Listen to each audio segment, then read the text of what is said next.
আসসালামু আলাইকুম সুপ্রিয় দর্শক, আমি আজকে আপনাদেরকে যে গাছটা দেখাবো এটারে বলে তেরাঙ্গি। এই গাছটা যদি আমি সরাসরি গরুরে দিতাম তাহলে কিন্তু গরু অর্ধেক খাইতো আর অর্ধেক অপচয় করতো।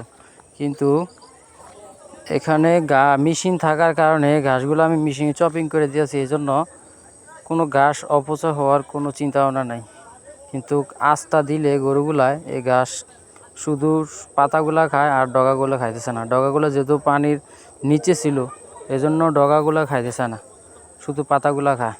তা মেশিন দিয়ে আমি চপিং করে দিতেছি, দেখেন কত সুন্দর করে খায়। আমি আপনাদেরকে দেখাচ্ছি। যাদের মেশিন আছে তারা অবশ্যই চেষ্টা করবেন যে কোনো ঘাসে মেশিনে চপিং করে দিলে অপচয় কম হয়।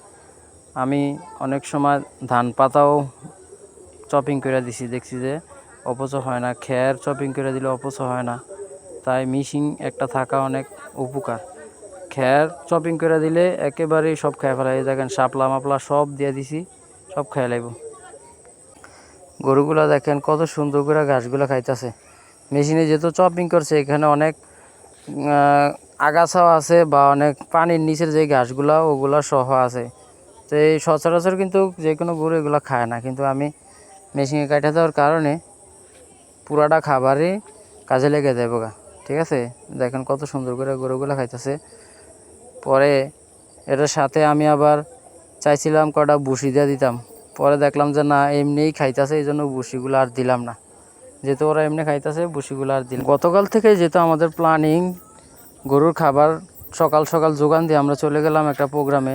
এখানে হাত পাকার, যেহেতু আমরা হাত পাকা